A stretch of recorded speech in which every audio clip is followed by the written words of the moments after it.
could be if that we have folks who don't speak English as a native language, and they could take a transcript and more easily translate it than the video. So Okay. Is later should, on should they or want to direct? do? That's later on or directly? it, it kind of fleshes out things. Like it will say like, if that's probably what it should say. If like Jan just asked a question, it would actually say that stuff. It's not just a rote recording of the audio. Okay. It's sort of like somebody who's taking minutes of a meeting.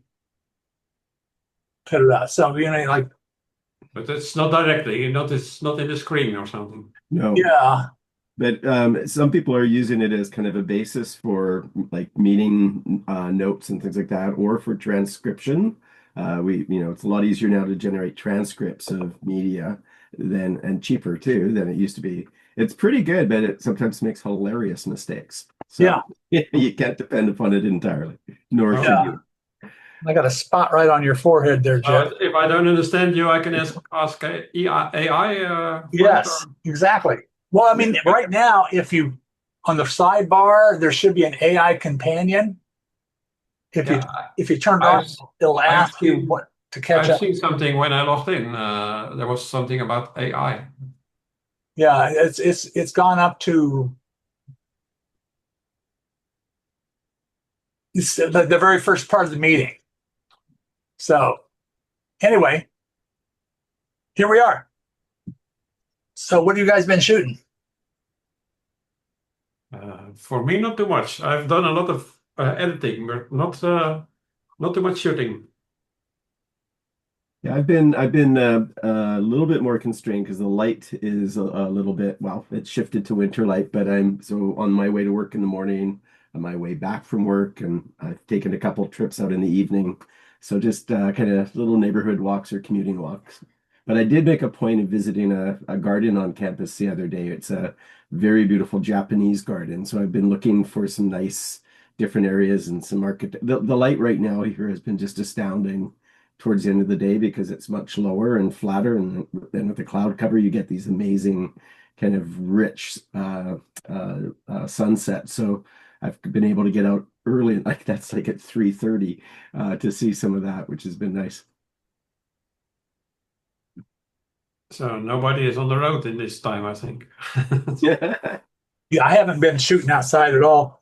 I'm still. I want to move into shooting stuff inside. We got a kitchen with a really nice south-facing window, and I've also got like lights, LED lights, and things like that, sort of tabletop stuff. And so that's what I'm kind of shifting into.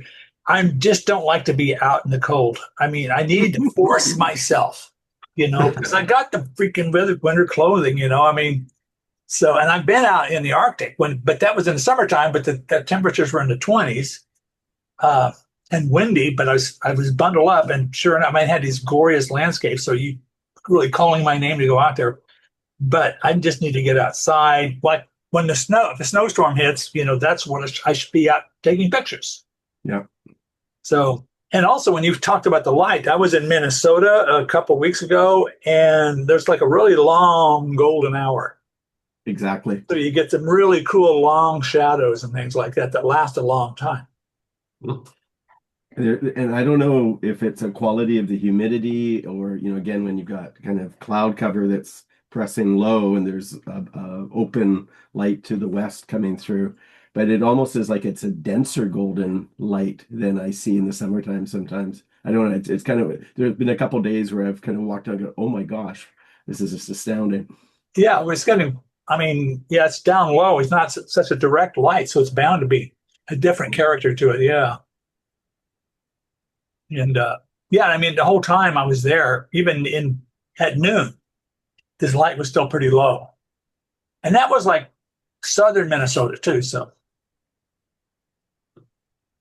and I've got a bunch of questions. One of the questions I'm going to ask is, if you guys have some questions, make a list of them or something like that, or one or two or something like that. So if you have some ideas, that's okay.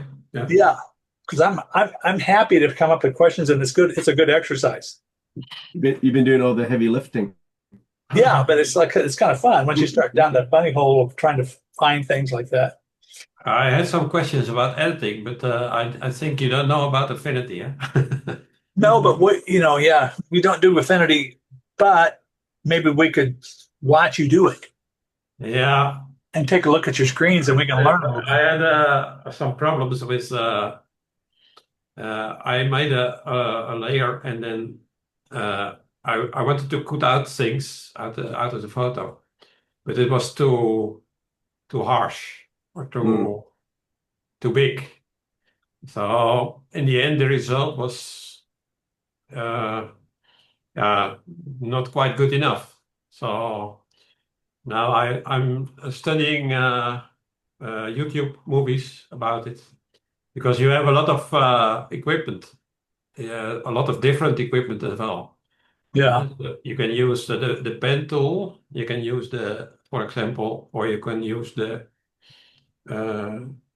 the the mouse. You can use other tools, and then well, there's too much. So for me, Well, I just want to ask you a couple questions back on that, but like, so for instance, maybe the principle of doing this, like a lot of the tools that are now available for removal of objects from a picture, they're still running with the kind of principle of some form of selection or masking, right? So it's, if you can kind of refine and come at it from a couple different ways of masking, that could be quite useful. So I use Lightroom for that. Most of that work, I sometimes will do things in Photoshop too, but Lightroom's pretty much doing what I need, so I've been there. But there have been times when I sometimes have found that I get better results if I'm doing it in stages. For instance, like there was this discussion, a couple of comments on the concert shot I shared with the microphone stand that I left it in part because it was context, but I've also had kind of mixed results pulling out a stand to my satisfaction. Like I think this one will be fine, and I probably will do that on an edit. But there are times when, so especially if you do it, let's say, and the stand is coming across an instrument and there are strings, when you're done, the strings aren't necessarily, they got a wobble in them they didn't have initially because the yeah. replacement isn't good enough. So sometimes getting down to like doing that kind of removal in stages to make it less complicated. And then a couple times I've found that if I'm better at my selection, so I'll sometimes come in through, let's say, the green channel to do a selection and then apply it across all the channels because the green channel has a little bit more information relating to, the edge sharpness on green is usually a bit tighter than it is on the other channels. But I would say that the selection and the masking and the sequence sometimes becomes important in terms of the end result. If you want, I can show you what I mean. Sure. Yeah. Oh, by the way, too, I worked on your photo you sent me. I'll Okay, show that in a little bit. fine. Um, see. Well, I had to do something, so I wanted to do something with this. I was thinking to the order was to make a photo of the Tower of Babylon. You know Babylon of the Bible? Yeah. Yeah. Okay. So this was the initial photo, and then I made this one of it. So actually, this is from another photo. Look out! That's hardcore. It's a bit of good writing. Yeah. So this was easy because the photo was big and I made it smaller. Yeah. So this was not the hell of a job. But then I was thinking, well, I have a photo of this. Maybe I can do something with this. But this is difficult because yeah, they have ropes, they have everything. So this is what I've made of it. Oh my gosh.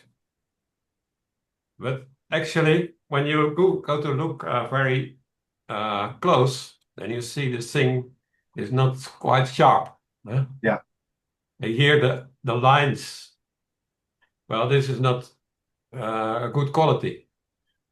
Well, the other thing that immediately jumps up on images like this for me is that the light is wrong. The light's coming from a different direction than the original picture.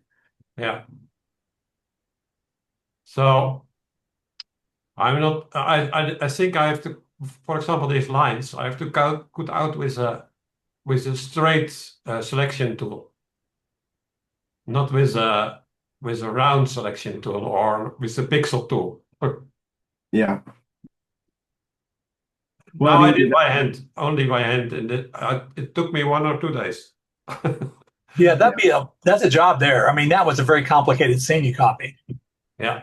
I think that in general, I would try to avoid copying stuff like that, but look for more simple scenes. Maybe Here's the other you photo can even of the other yeah boy. This is easy to do because it's big and you make it small. yeah. But yeah again, what I immediately notice is the shadow's wrong. So I can immediately see that that's been superimposed because at least if you bring it up again, if you look at the shadows coming down the street on the next one with the bike where you got the bike.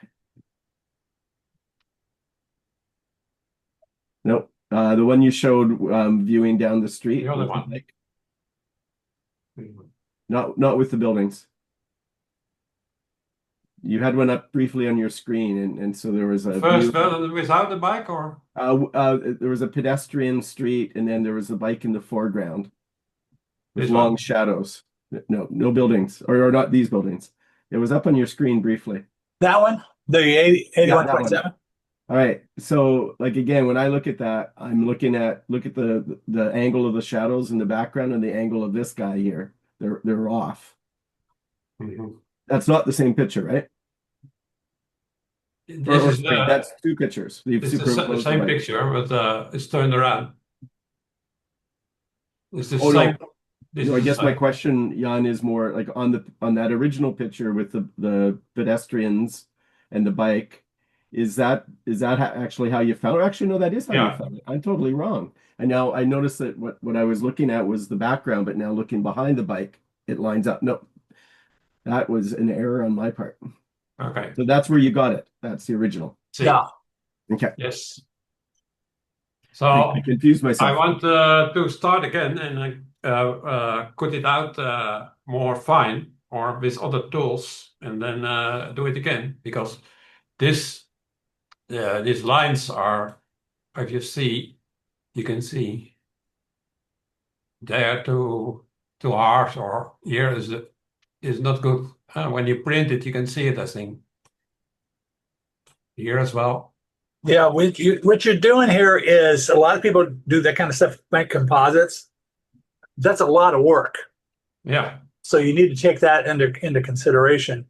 And like Jeff mentioned about the angle of the sunlight, people that do sky replacements, they almost always screw that up. Because the sky doesn't look the same way as the foreground was illuminated at all.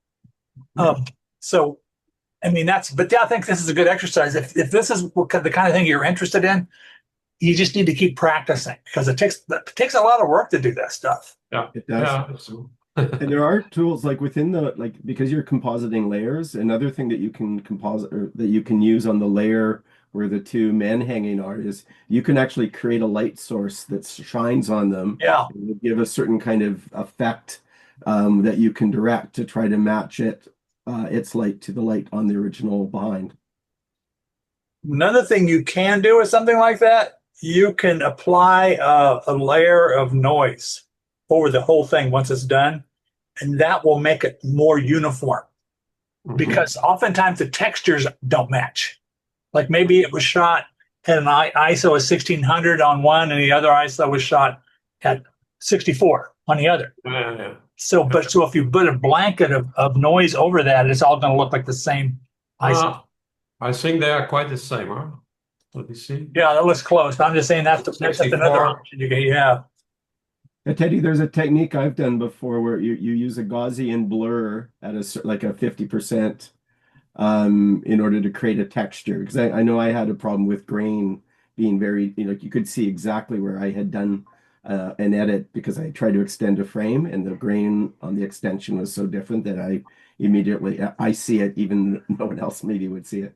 But the Gaussian blur on that layer gave the kind of noise I needed. Oh, good. Yeah, I've seen you can do only the borders with blur as well. So if you blur only the borders, it's already better. Hmm. Well, one of the interesting things about doing this kind of thing, there's more than one way to skin a cat. Hmm. You don't have to be stuck with one thing. If you do try it one way, start over from scratch and try it a different way. Yeah, today I was trying with the pen tool because the ropes are quite straight. It's easier with the pen tool than with another tool, I think.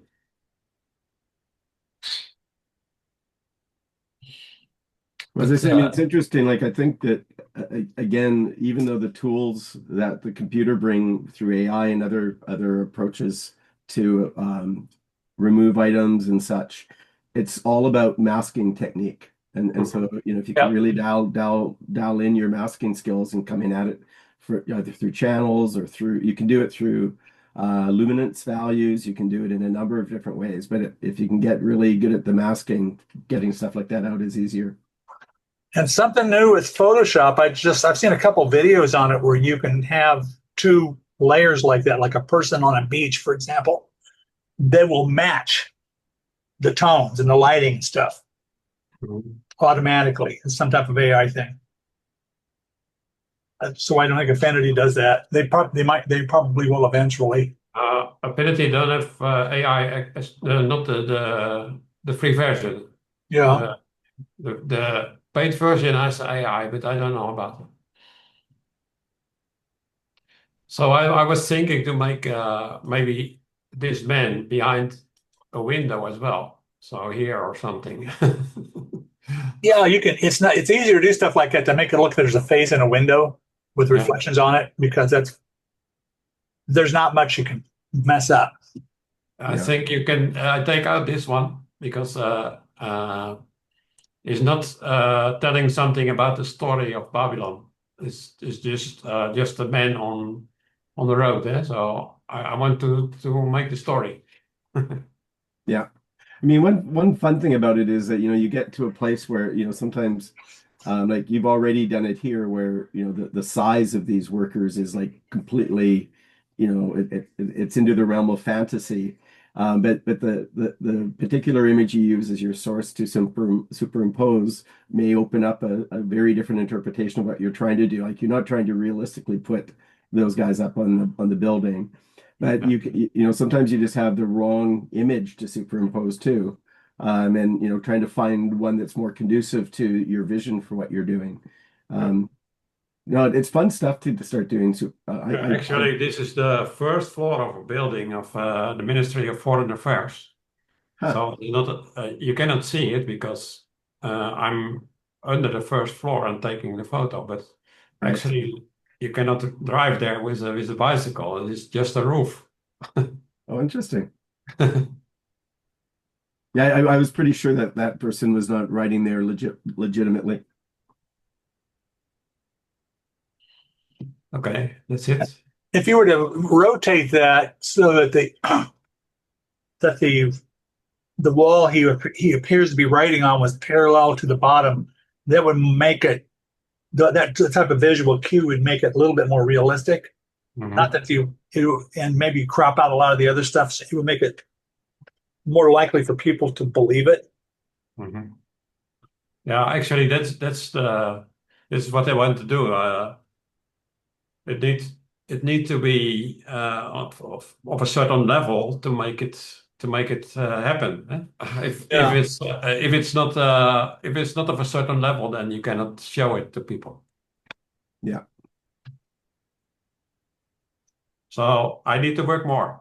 Yeah, well, I mean, that is a lot of work. Like there's a lady who is in my photography club. She does a pretty good job with that stuff, and I tell her, I mean, which isn't my cup of tea, that kind of thing, because I'm pretty much stick with pure photography.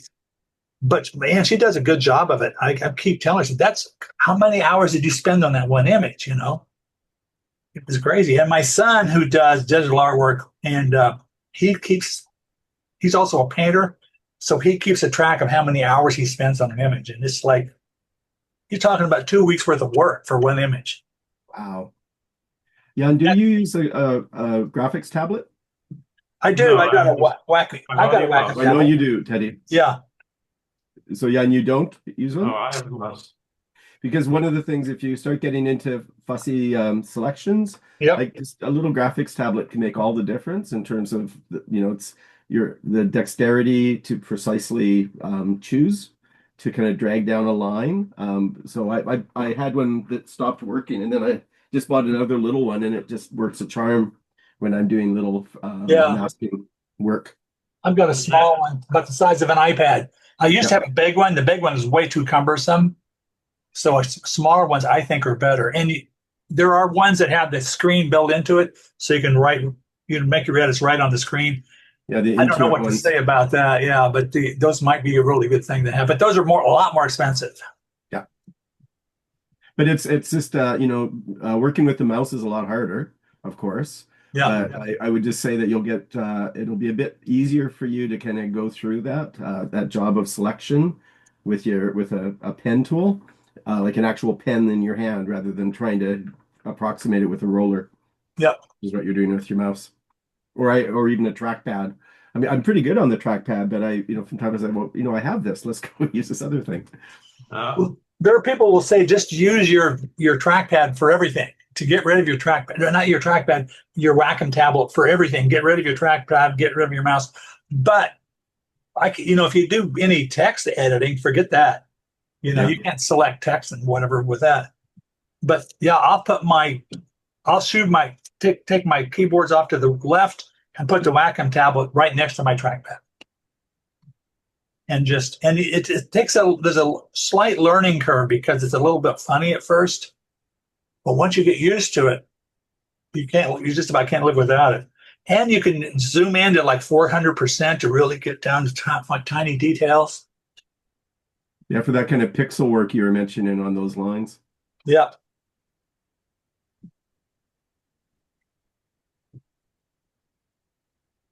So what I will do, since we have a lull here, I'm going to there we go. I'm going to share an image of Jan's that I edited.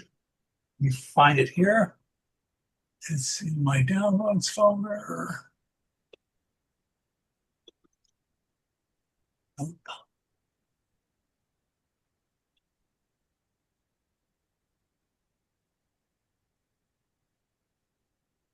Open Photoshop here. And I will share my screen.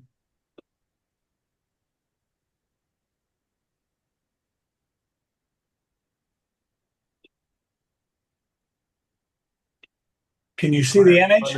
Yeah. Yes. That's the one we were talking about last week. And this is what I did with it. So what I did was I tried to even out the tones. And here's my layers panel. You see I've got a couple of gradients pinching in from the left. And that's basically a vignette. It's not a four-corner vignette because four-corner vignettes are too obvious.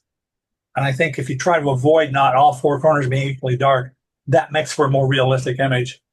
And here you can see where I put there we go.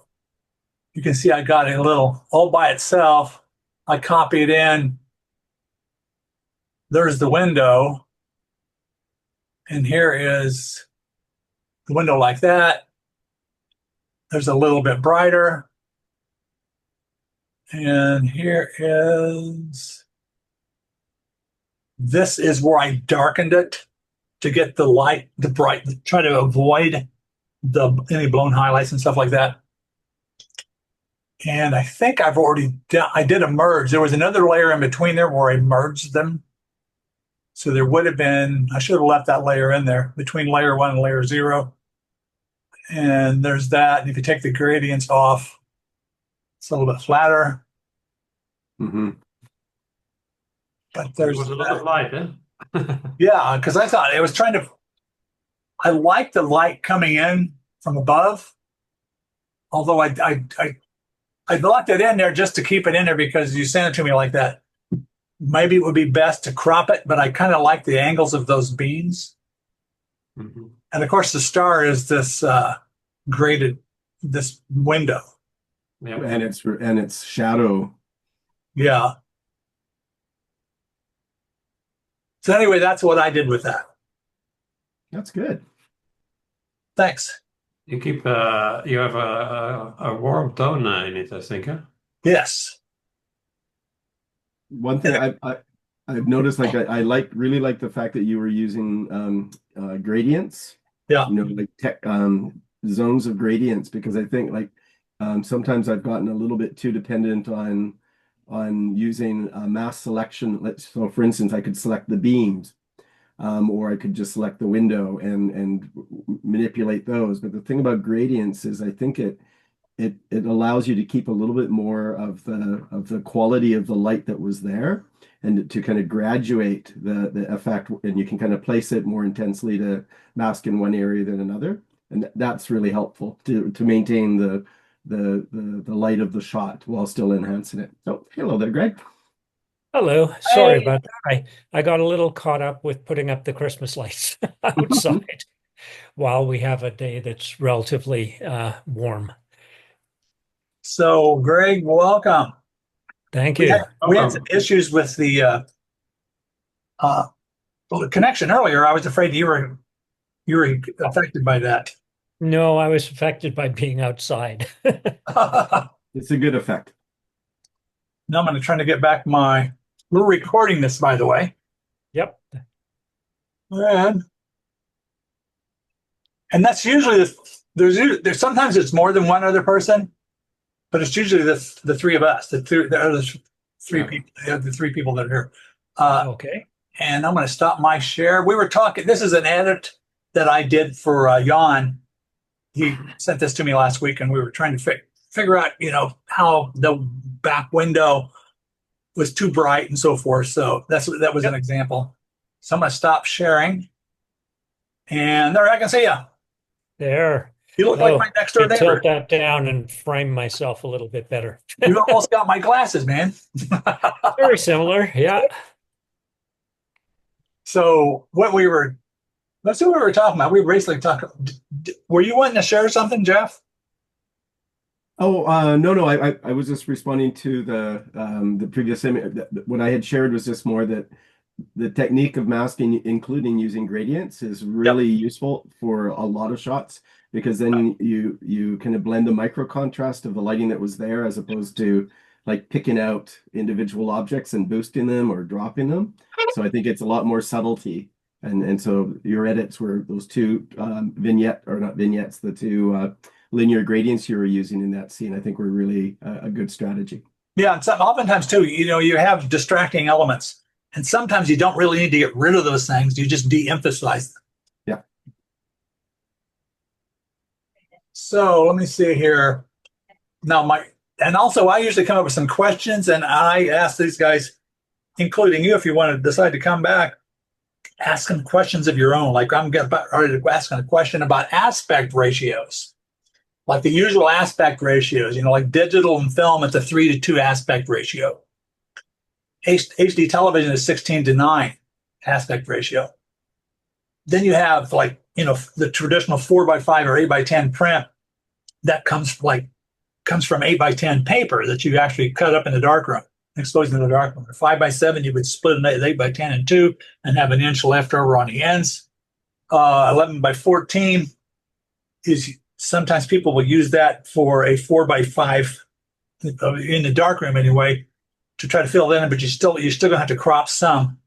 Now, the main thing is, what are your guys' thoughts on aspect ratios? Like, are those things written in stone? Are they just things made for that makes it easier for people to fit prints in the physical world, or what? No, I don't use them a lot, but no, the last year I make series, and then when you make series and you want to print, then you have to stick to your ratio, not not crop what you want, because later you want to print and you want to print it in a series. So that's different cookie. So, but normally I crop what I want, and if it's only enough pixels, then it's not a problem. I think there was one advantage to sticking to it. Yeah, I never worried about it, just how it looks. That looks good to me. That was fine. I wasn't concerned about the aspect ratio so much. But when you try to align photos like on a web page or put them into a book or set them on display or something like that, that can make a big difference. It can simplify your life. And lately, I've been doing crops of either using my crop tool for a 4x5 or same as an 8x10, and often I do landscapes and stuff for 16x9. Works pretty well because it's particularly I got my monitor. It's really nice for the 16x9. But yeah, I don't think maybe there's some type of like a golden rule about 4x5 or 8x10 or something like that. I don't know. And a lot of people swear by the square format, like house battle users, the twin lens rollies, things like that. And an argument could be made to always shoot everything square, which I don't. But sometimes, especially when I take flower photos that are like circular in the center, square just works. Yeah. Well, as somebody who I print exclusively at this point on metal, and I can custom print. And if you can see this piece in behind me, which has a black frame around it, in order not to lose anything to bleed, I've put a 1-inch black square. They hang without a frame, but the square makes it look a little bit more finished. My only restriction is everything must come to a 1/4 inch. But originally I printed not with it, but I don't pay the least attention to aspect ratios, except if it's going to be really close to a square, it needs to be a square. If it's just that little bit off, it's like the crooked horizon that's just a little bit off. It just looks wrong. But most of my stuff, even though I do series work, so I've got a series of 8 pieces up in a town north of Toronto where I live.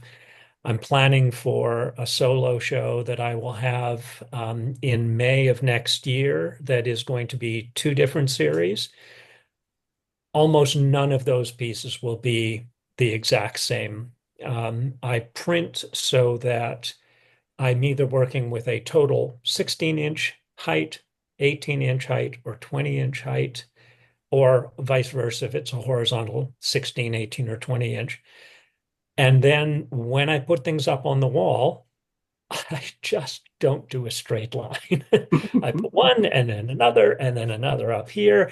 And it is so forgiving when you can display that way. And for this show in May, I will have an entire room. So I have 4 walls to work with, and I can just build the wall so that the shape that I create isn't a straight line, but something that I find pleasing. So I pay not the least attention to aspect ratio, except if it's going to be close to square. Mm-hmm. Yeah, to have some photos in an exposition, it's a difficult thing as well. You need to think about the room and how you put it on the wall. It can be a process of 1 or 2 years, let's say. Yeah. Yeah, I've been involved in some my photography club. We have shows, and recently we had an 80 image show in the convention center, and about the time we got everything lined up, that somebody showed up with these large print, like where was it supposed to fit, kind of thing. So that can screw everything up.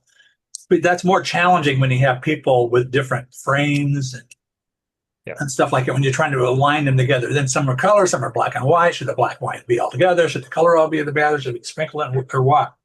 But yeah, that's a whole nother ballgame there. Yeah. And Teddy, I wonder, like you led in with some, when you were asking about aspect ratio and you reflected back on, some of the darkroom techniques that you had in terms of printing. I expect that a lot of our conventions around 8 by 11 or different sizes came out of just kind of, what was most efficient from a production standpoint at Yeah. one level, so that you could take a sheet that was provisioned by whatever supplier, chop it into 8 or 4 or 2, and you basically that's one place you start. At a certain point in time, I expect it was also driven by film stock in terms of as you mentioned earlier, in terms of let's say medium format and other kinds of cameras that have more of a square. Or I think back to stuff from the early 1900s where you had those long, Oh yeah, long, specialty cameras. Yeah, yeah, specialty cameras. I don't know what they're even called. I have one of my great grandfather's threshing crew that's like this enormous yeah. profile for them all. And so I think that all of those things probably directed us. And then the people who built frames that you can go readily get at the store, they kind of locked us into certain kinds of things. It's bedeviled. I don't print as much because I don't have wall space, and so I notice that I have a tendency to I'm seizing digital real estate. So I'm perhaps, sometimes I think a picture would be better with a portrait orientation than landscape. But I like the fact that I can view it at a larger by tipping it over and then going to whatever aspect ratio suits the image. But I expect that the medium, we talked about this in a previous call, Greg, the fact that so many people now are shooting with things like telephones.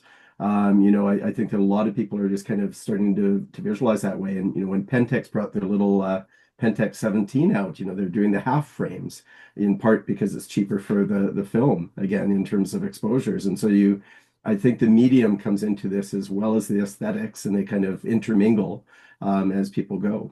So it's a really interesting topic to kind of think about whether you're printing very much, and I think that directs you one way. But it's nice to hear, Greg, that you give yourself a lot of latitude still. Mhm. It's a good technique to have, like to be building the framing into the print process, because then you don't have to worry about any of that constraint. Yeah.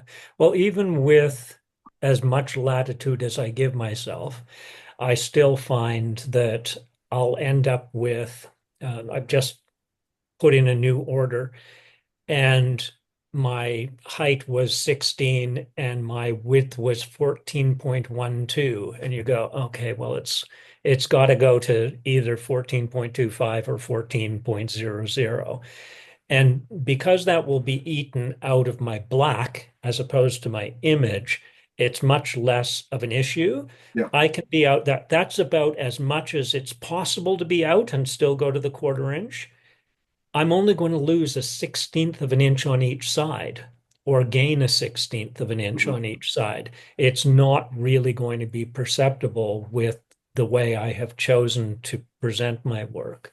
So when I create an image, it has I crop where I want it to crop. Now, that being said, I also participate, and I don't know how many of you might be familiar with. I don't think I recognize any of your names from 52frames.com. It is an international weekly challenge. So most weeks there are between 2,500 and 3,500 participants. This past week was sports photography. Next week what is next week? Architecture. 2 weeks ago was black and white minimalism. The week before that was show us your toys. What I like about it is and that the shot must be taken In the week. between Monday morning and Sunday evening, submitted by Sunday evening. The album goes up on Tuesday. You critique and comment for the following week, and you move on and you're taking the next shot. I joined it partially because when I retired, and that is back in 2019, I had every intention of getting back to photography, which I had really stopped doing when I disassembled my darkroom and kids and marriage and that sort of thing. And then I retired and I didn't get back to photography because I didn't belong to a camera club. There wasn't anything that was driving me to go out and take pictures every week. And 52 frames has given me that discipline of I shoot every week. And part of what it does is it pushes me to shoot things that I'm not necessarily comfortable with.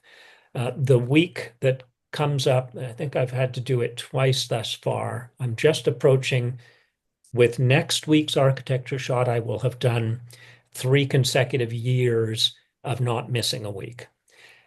Portrait of a Stranger Mm. is the one that I have found the most out of my comfort zone. Oh yeah. But when you sort of commit to the notion of I'm going to participate in this every week, it forces you to do things that aren't in your realm.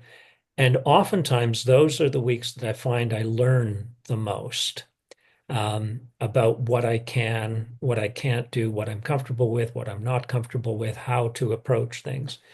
And there are weeks when, one of the slogan of the website, which is run by a fellow in Israel, the slogan of the website is embrace imperfection, because you're not going to be perfect every week on Mhm. every topic with that sort of timeline.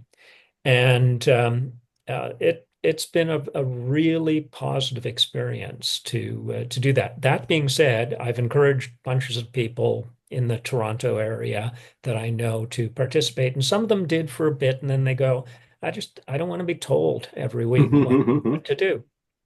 And so there are people who don't find that it's a great spot for them, but personally, I have found that it's caused me to grow. Yeah, that's a good. I think it's a good. If it works for you, that's fine. And I think, and I'm at the website right now. I'll take a look at it and consider it. But the problem I have is about the time they want me to do. Like I was in a macro group like that, Yeah, and I'm just not geared up for that. I'm shooting something else. I might be on my way to a place for landscapes. yeah, It just doesn't jive up. Even though you're right that practice is essential. I Yeah. often tell people a camera is just like a musical instrument. And if you like a musical instrument, you got to practice or you're not going to be any good.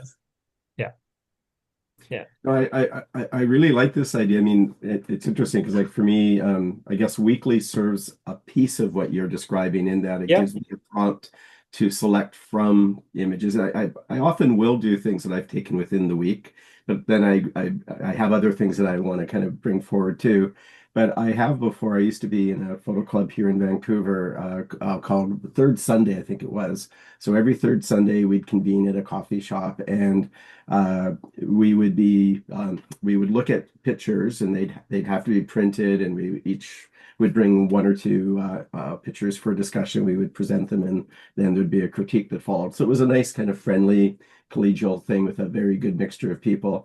And then we would leave with a prompt. So we had 3 weeks to act upon the prompt and then bring back. yeah, So, and what I enjoyed about that is it gave me something to go for, something to mhm, look for. And as you said, I mean, it's not the case that I'm going to necessarily come back with the best example of such a shot. I'm going to come back with what I come back with. But it does kind of put me at least into a place where I was more intentionally going out to try to get something. And there were times that I go, oh my God, how on earth am I going to find something like that? And yeah, and so it wasn't, and so I really appreciate this approach. I can yeah, see exactly why it would be something that would help you to grow or kind of develop good habits.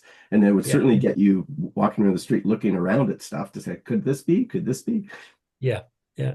And there's a good contingent of Vancouverites on 52 frames. I follow a couple of people from out in Vancouver, and yeah, there's some good folks from there.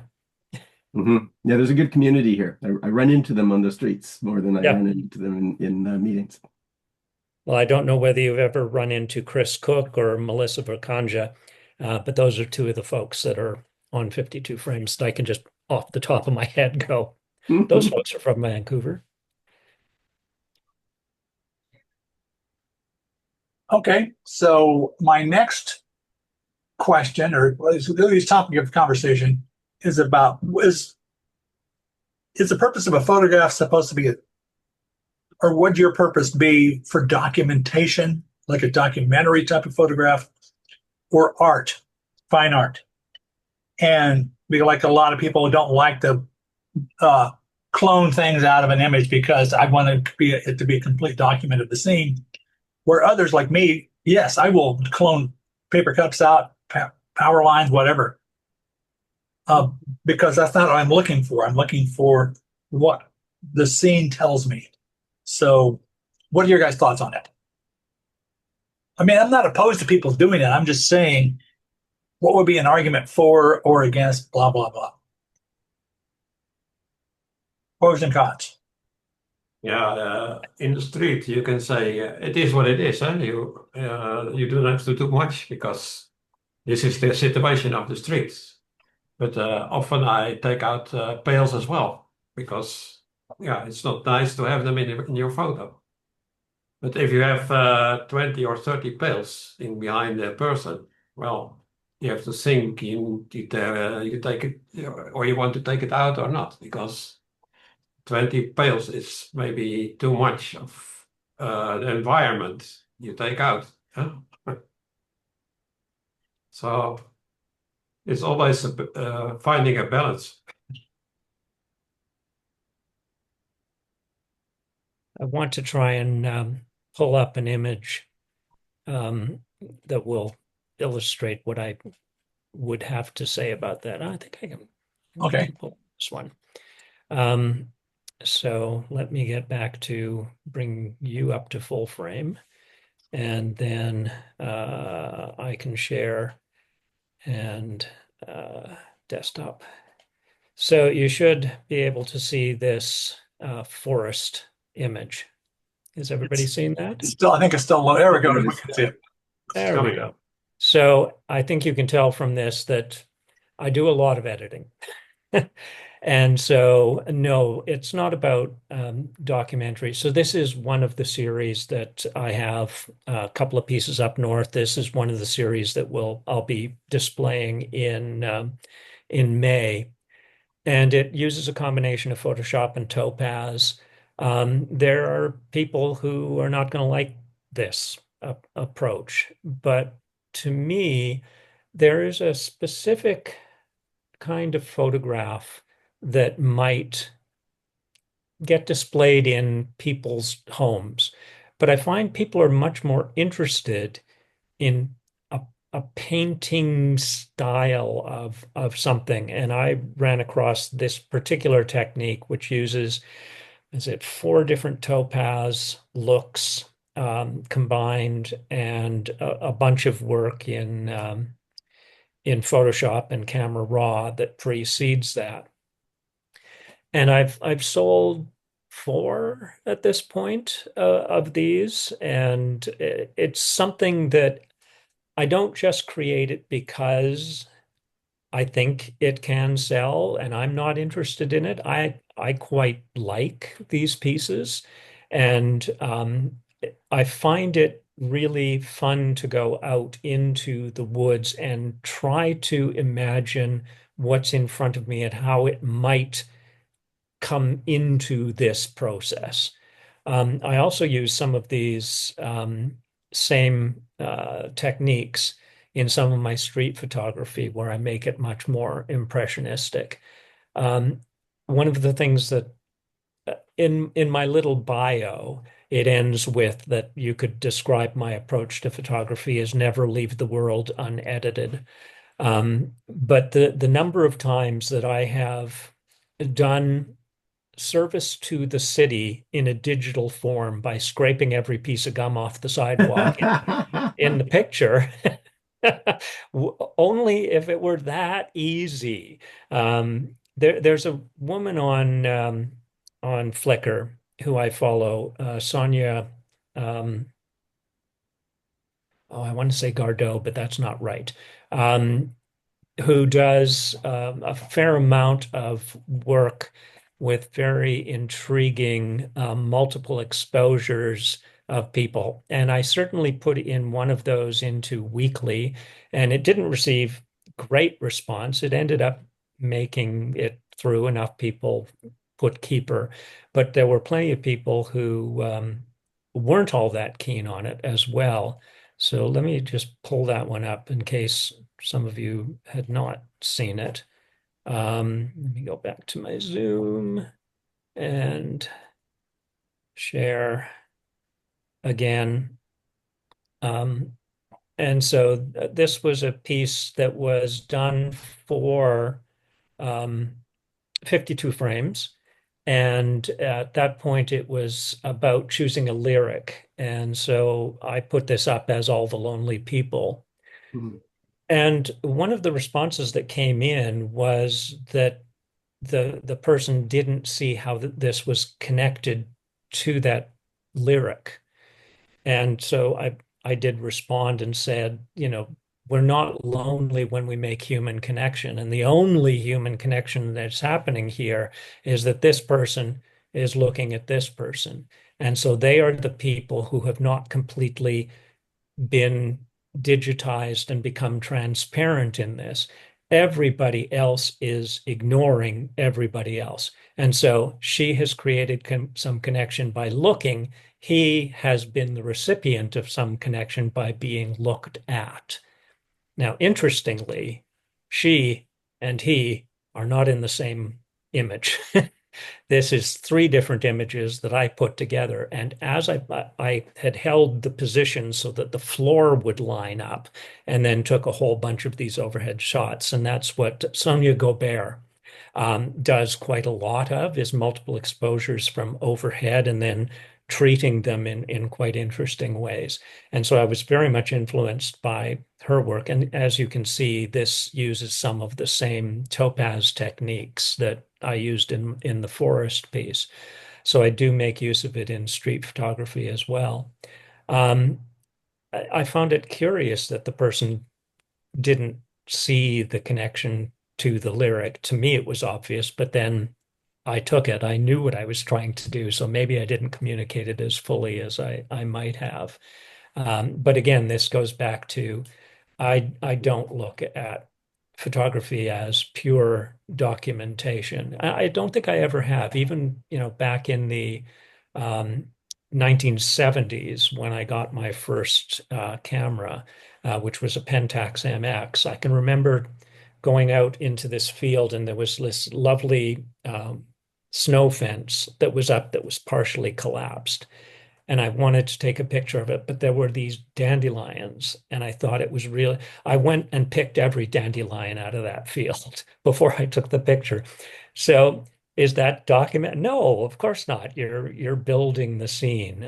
And I would dodge and burn in my darkroom, but there are so many more tools um, available to us now. And it's not like I have anything against somebody who doesn't clone and crop and do all that.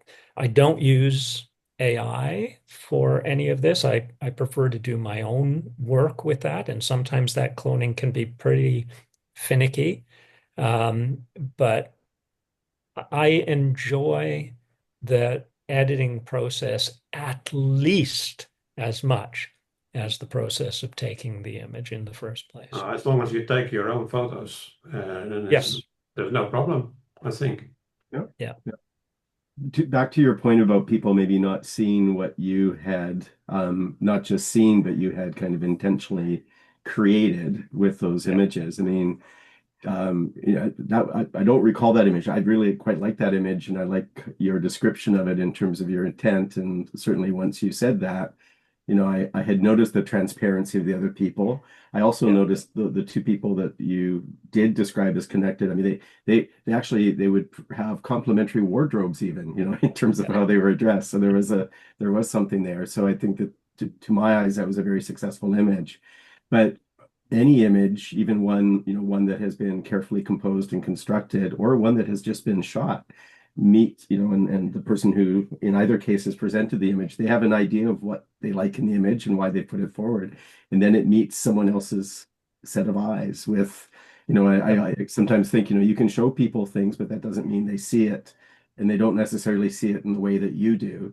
And in the best of circumstances, I think even if people are completely missing what you hoped they might see in the shot, there can still be some value in the transaction of having the critique.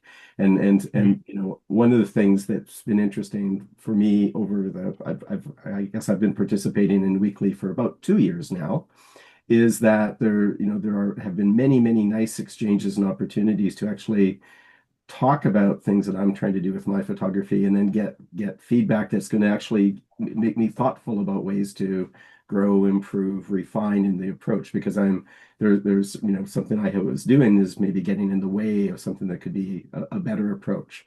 And so that's been very helpful to kind of get into that. But it is, you just never know. You can show something to someone and you have to have a bit of a thick skin about it in terms of what you get back. But I do like the fact that when people are really clear about what they want, and they can kind of express it, they have the, I guess, motivation to continue along that line. Because I think that's where you develop and center into the vision that you have in terms of why you shoot or how you process things towards the resulting image that you want to achieve. I think one of my having only been participating in Weekly, I think I missed 1 week thus far, and I'm not likely to participate every week. I think one of the issues, well, I'll point out 2 issues that I have with it.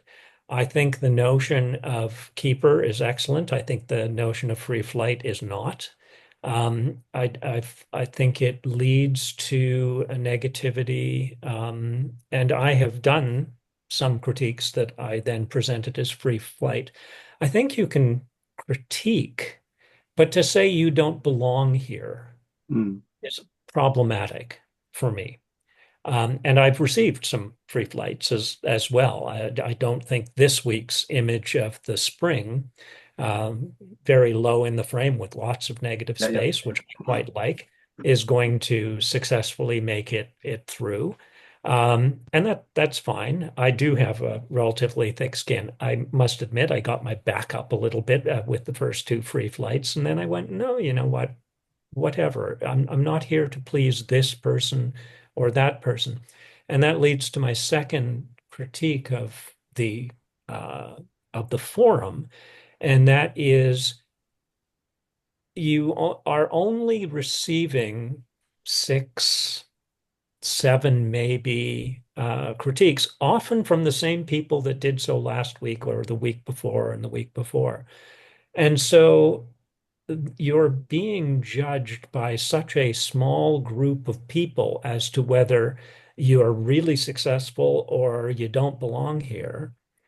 And I don't think it's a great representation of the wider community. I mean, the forum has 4,000 participants, but there's only 30 images each week, and maybe 6 people comment on your piece.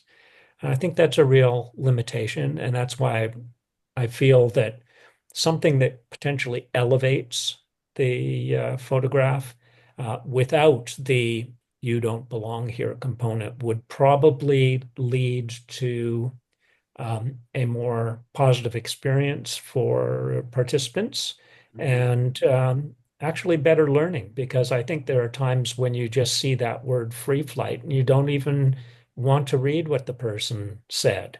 And some of what the person said may be valuable to you. So that's been my issue to this point. I'm I still don't think participating. you need to take that too seriously. That word free flight.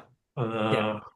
So if you take it not too serious, then it's another problem maybe. Yeah. Yeah, I think you're absolutely right. There are limitations there.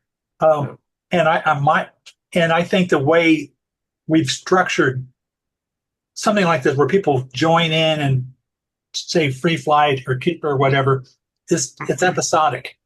So it's not, like I said, I think I mentioned in an email to you about there needs to be a conversation about the image, have some back and forth. Mhm. But I suspect if we didn't have a free flight, less people would join. I think a lot of people like that. But I agree with you. I do a photography critique in my photography club. I do a focus group on critique.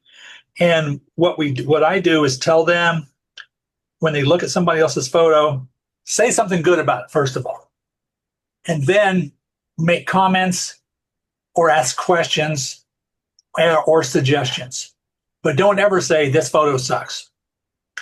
So, and this works. And then I find that when people are doing that on Zoom, they start to get animated about it. They start to enjoy it. They start to look for things. They're looking more closely at the photos with this conversation. So, but you're right. I mean, I think we just need to work within the limitations of the weekly in that free flight and keeper environment. The main thing is we got a lot of people there, so that's a rich field of opportunities. Yeah. Well, people have. I mean, you don't have to. You can ignore some people, but I mean, other people, yeah. Then you pay attention to them, and you never know, because sometimes even the stupidest negative comment, you might someday go, you know what? I think I might adjust my technique in this manner. Yeah, we are not we are only members of the group. We are not the leaders of the No. group. No. We are just like you. We want to know about photography. And the other thing is what Teddy said. Well, when you are going to a photo club, you can say what's your meaning with this photo, what you wanted to tell me, because I don't understand it. In a forum like Flickr, it's not. You put your photo in a group, and that's it. So then you have to judge. So sometimes it's better to know a little bit back about the background, what people want to say with what is their opinion about photography, or what they want to tell. What is your intention? Yeah. It, But it, it's been interesting because in general, the only people that I have then continued a conversation with are the people who have given me a free flight. And because I want to either further understand something about or Teddy was interested in my light panel right here.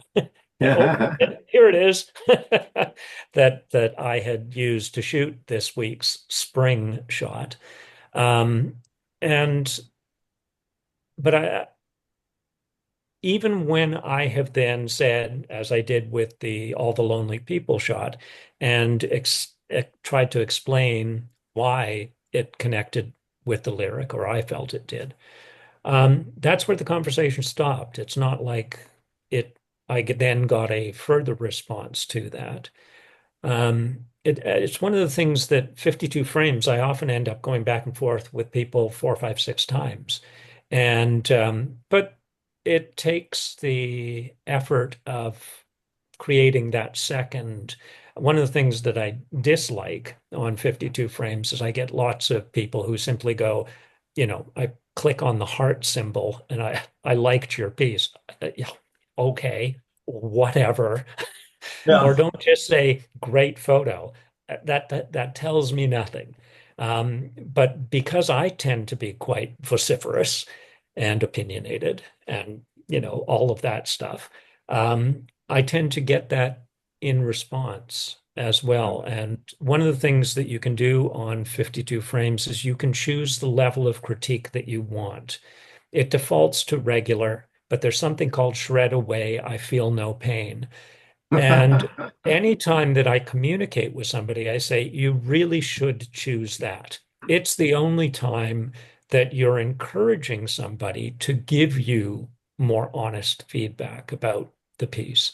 Um, so it's not like I always love negative feedback, but the negative feedback can be the best learning opportunity. So I haven't given up on weekly yet, despite some negative feedback. Partially because I do think what I do is worth doing. I like the stuff.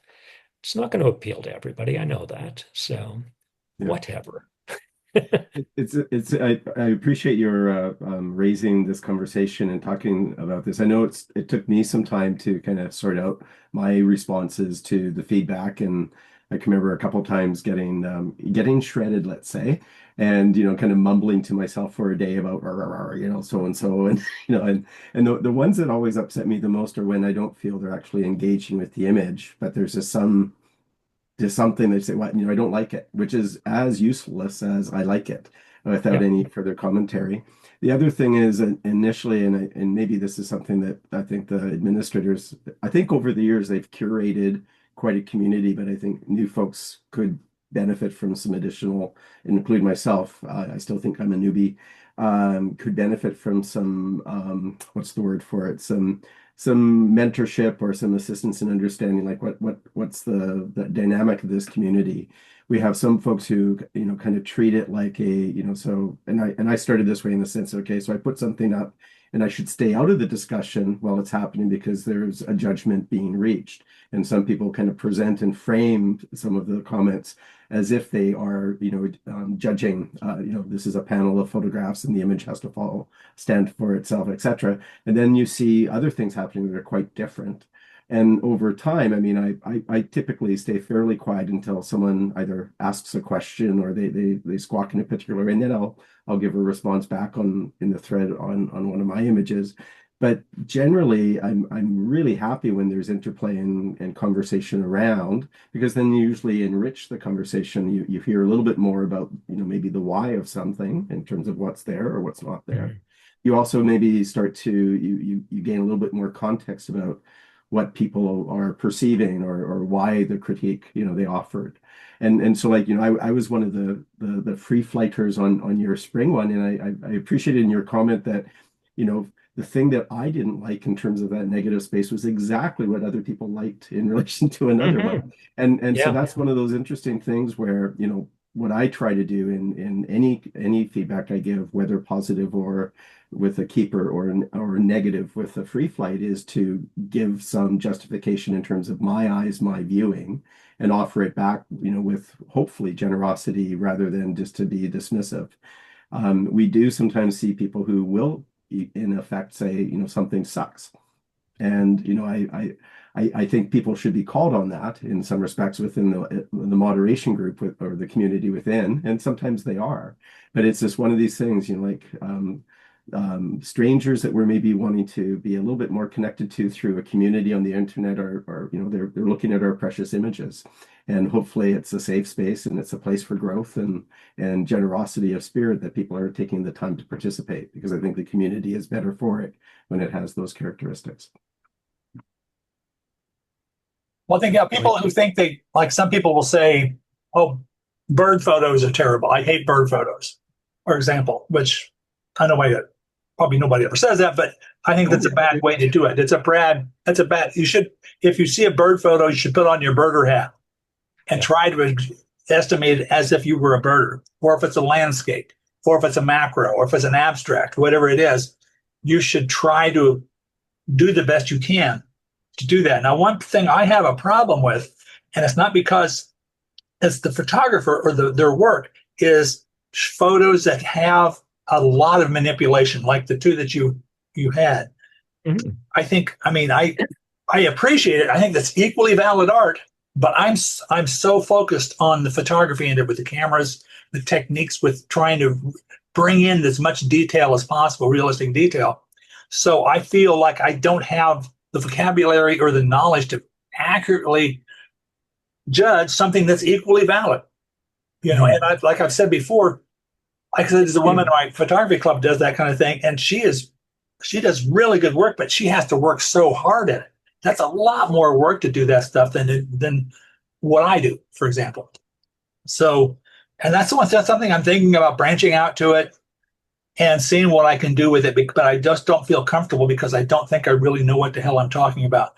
Now, I am a fine art fan. I frequently go to museums and stuff, so I really love fine art, and I know a lot about art history and so forth.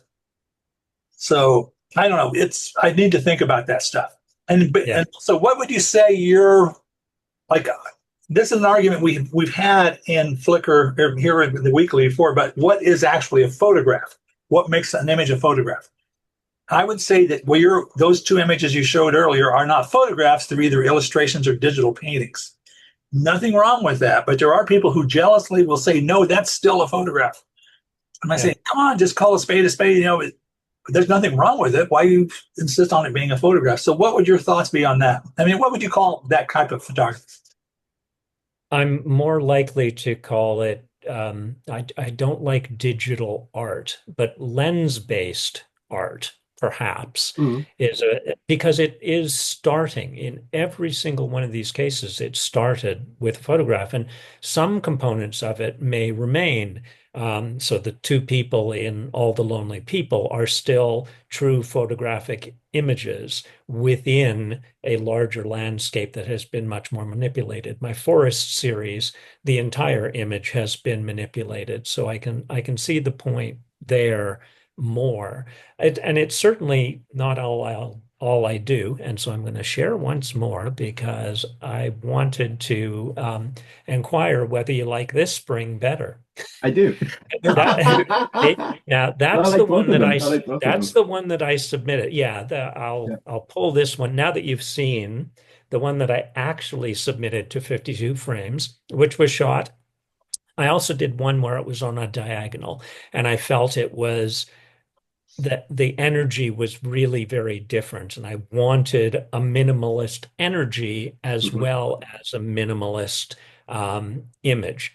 And that was part of my reasoning for not submitting the one that many people preferred, and which is not getting a great review on Weekly, because I felt that with all of that negative space, almost as if the spring is peering out of the Mm. image with Yeah, I part of can it see that. removed, was it too, that was fighting against the minimalism. So this is the one I submitted.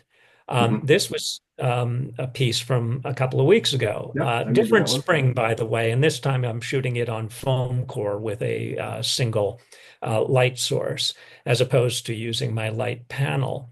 Um, but this is obviously a photographic image where some of my stuff isn't. I play in both spheres. So, but I I do have a tendency to like things that either bend, break, or push the rules in terms of framing, in terms of what you're showing.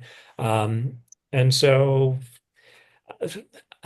even that, at a certain point, Teddy, my going out and picking every dandelion in that field stops being a true photograph. I remember there's a famous image of a cow skull in the desert, and when it was determined many, many years later, after I don't recall the name of the photographer, but it was a Georgia celebrated O'Keeffe, maybe.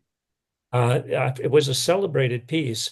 Yeah. And when it was determined many years later that he had moved the skull, it was just the shame. How could you possibly do that? Yeah.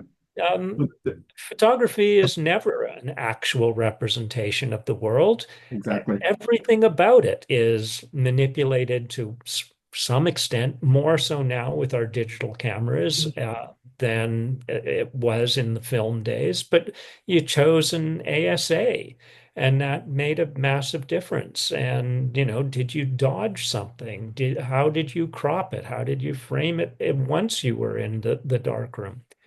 Yeah.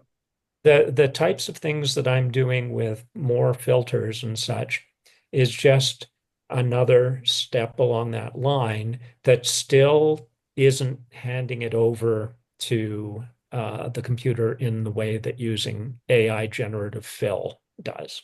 Yeah. Teddy, I want to circle back and I want to express this very much devil's advocacy. Because when you were saying about Greg's process being very laborious and like a lot of involvement in going through that, I've been both astounded and impressed, but also amazed at the amount of effort that you put into the stacking that you do with the macro photography, for instance. And again, devil's advocate, I'm framing this twice, so you know this is going to be a doozer. So the constructed stacked image that you present is completely unnatural. yet it's striving for a type of natural precision in the kind of depth of focus that is possible to achieve in, as a photograph. So are your stacked images still photographs? I'm just using the same. Oh, that's a good question. I mean, yeah, I mean, that is a fair question. There's a gray area with that. I mean, each one of those sections that are in focus are pieces of a photograph. Mhm. So but then it's a composite. Yeah. So However, again, it's true those to points. it's true to the natural scene. Again, that's a fair argument. Some people could argue that there should never be stacked images, because that's not real true art.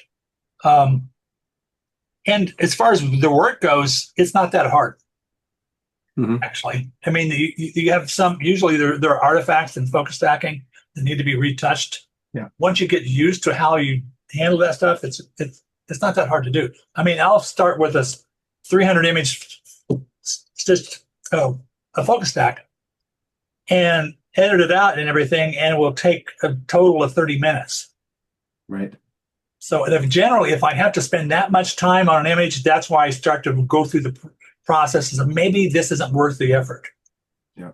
And then you'd be better to spend time on something else. Right. What I'm really happy about, like in terms of like both of these examples involve someone who has an image of something that you're striving to achieve, and there are different pathways to get there, and both involve a lot of choices, a great deal of competence with optical imaging systems we call cameras, as well as the techniques involved in terms of processing. And I think they both directly partake of a lot of the things that motivate people to be photographers or to photograph things. But they, like for some folks, like if you're working in a documentary mode, the fact that you went and picked those dandelions, well, you got in, you've changed nature. I can remember catching myself a couple of times when I will move a leaf because I want a better shot of the plant. And I go, what? Why am I worried about that? I want the shot, right? So, yeah. Well, I'll argue sometimes there's a paper cup in a scene in a landscape photography, and somebody says, well, that was part of the scene. Well, I say, what's the difference if you walked over there and picked up that paper cup or you cloned it out? It's the same thing. Yep. But there's still somebody say, well, that's not natural, but something like that. But so Teddy, does your camera lens combination allow you to automate the process of refocusing just that tiny bit? See, my D500 doesn't, and I have yet to achieve something with focus stacking of the type that you're doing. And I'll explain what I mean by that. Because I have to do it manually, and I just it ends up being a bit of a mess. yes, what you can do, you use a focusing rail like this, Okay. and you can just crank it in. You can flip this thing out if I can get it out of here. Yep. You can just crank it and move it as it gets closer. Right. And then you have increments so you can see if it's just 1 millimeter or whatever. That's doable. But if I had to do that for all the focus stacks, I probably wouldn't be doing focus stacking because it's awfully fussy. Because I have a buddy of mine in my photography club, that's all he does. Like the low lenses, which are excellent macro lenses, but they're all manual focus. Yeah. So no focus stacking. Yeah. So I pretty much only shoot manual focus through old lenses, and so I'm trying to just achieve that through optics. So I'm trying to just kind of a limited depth of field that it gives me just enough of a well of focus that's enough for what I want. It doesn't allow for some of the things that you can achieve through stacking, of course, but it gets pretty close in some cases depending on the effect you're looking for. But nowhere close in terms of the latitude you have to it's going to start focus here, it's going to end focus there. Well, with focus stacking, you can pick and choose your depth of field. You don't have to do the whole thing. You can pick whatever part of the image you want it to be in focus. So you can have both the front and the back in focus, but the middle will be out of focus. Why wouldn't anybody want to do that? You could, so you can pick and choose that stuff. But it's like I said, I'm a colossal. I tell people I'm a colossal nerd. So this is exactly the type of thing that appeals to me. I also do stereo photography too. So there you go. That you can't get any nerdier than that. I want to pull up an image again because, Okay. I like showing my stuff. I just try to find it. Because when I belong to a photography club here, but I also belong to a Photoshop group, which is sort of a subset of that.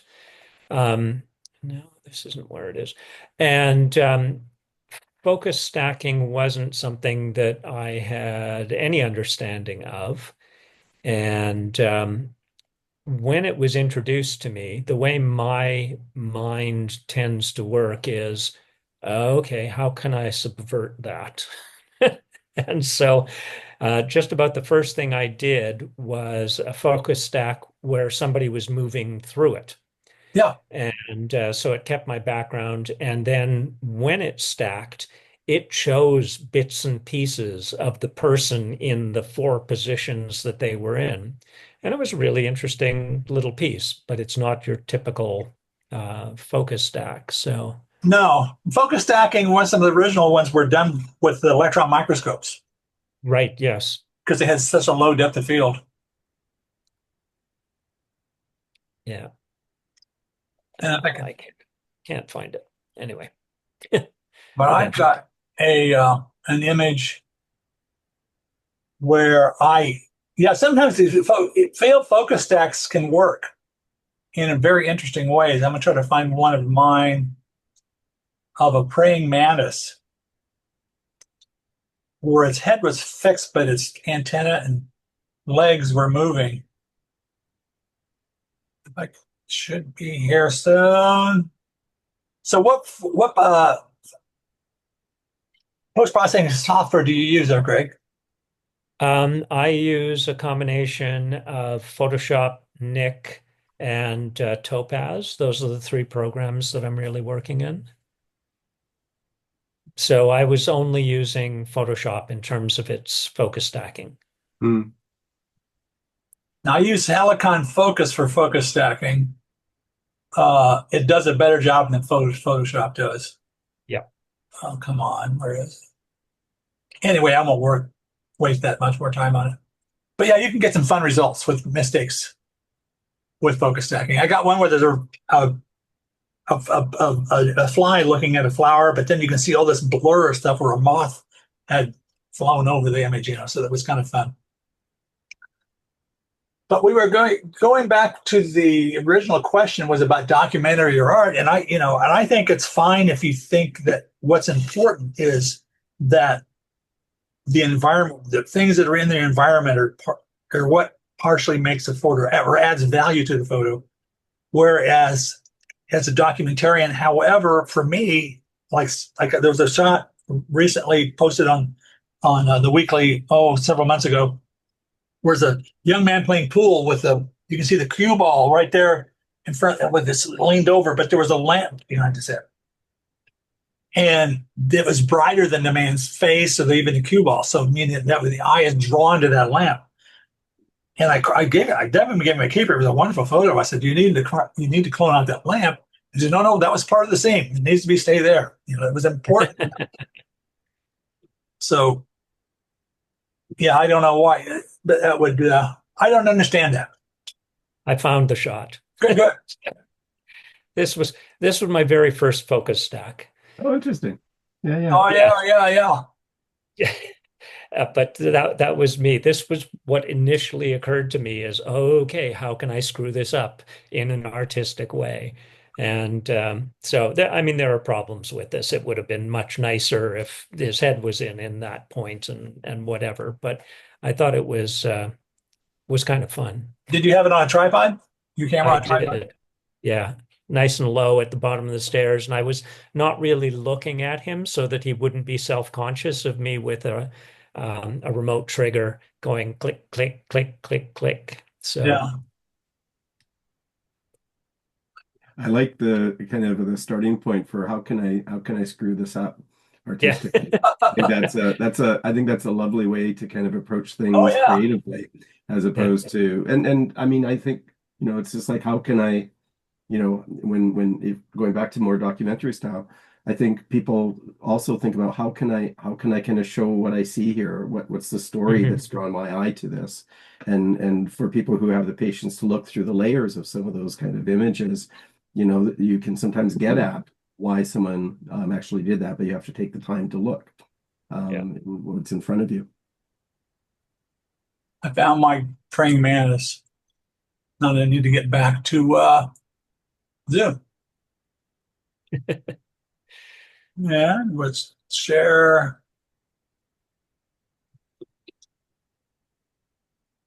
Yes. Oh yeah. So you got an interesting combination of the details in the eyes. As you can see, the antenna has moved. Yeah. So that was a mistake, but I thought it was fun. Well, and Jan, you've done so many really interesting, like intentional camera motion shots too. Yeah. And Yeah. like some of yours, I have no idea how you've done it in terms of the movement you get with the light. But like there are so many interesting ways to kind of mess with reality creatively with a camera. Mhm. My argument is that Mostly I full did it shutter with speeds are valid. I mean, that's all part of the art of photography. mostly I did it with a shutter speed of 110 or 115. Yeah. Then moving your camera, but that can be in different ways, and you can be close or far away, or you can do it with a tele-lens or with a big corner as well. Yeah. But Quite like some of those. mostly it's working better with a wide lens, not Yeah. and a bit closer.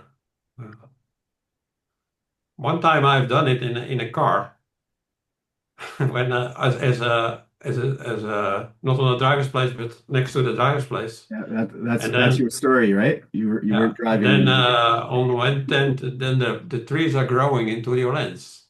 yeah, Yeah. that zoom effect, yeah. You can shoot it out of train windows, works really well too, or subway windows.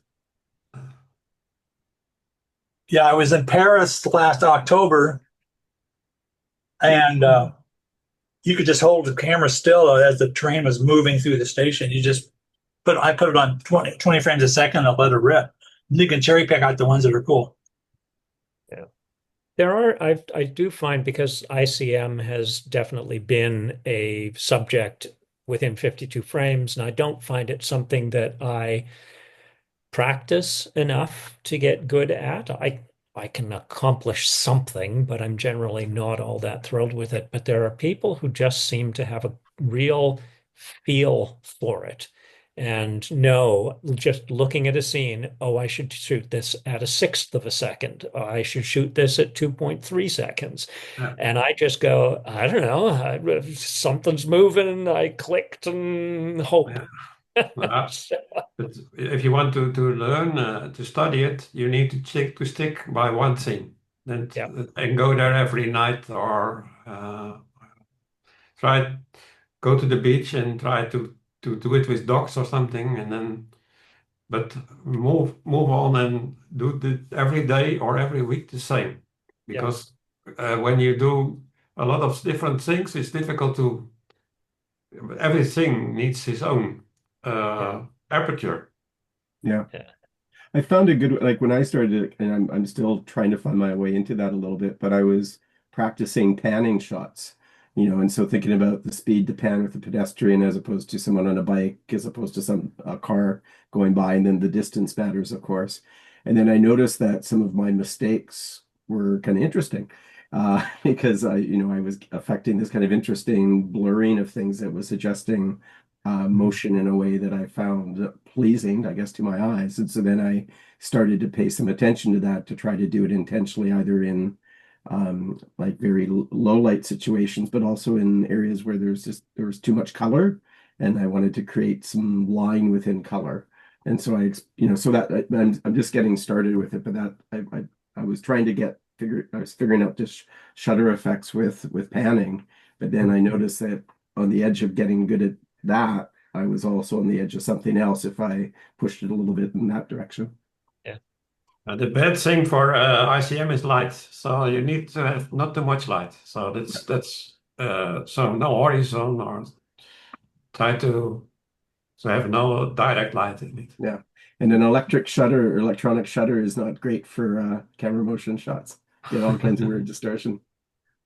You can also do a neutral density filter too for a little bright light. Um, Mhm.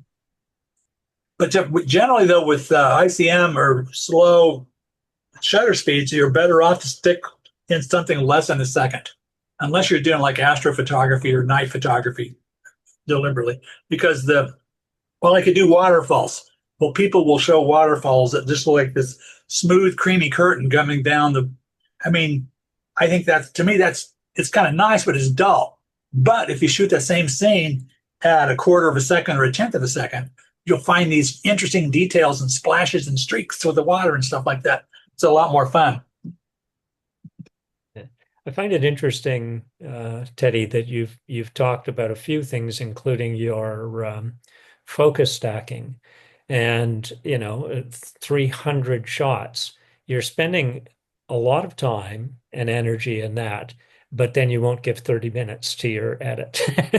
Oh, I So mean, yeah, sure, I'll give it. it I will do it sometimes more than 30 yeah, minutes, especially if you no, go back. I got to redo it. yeah.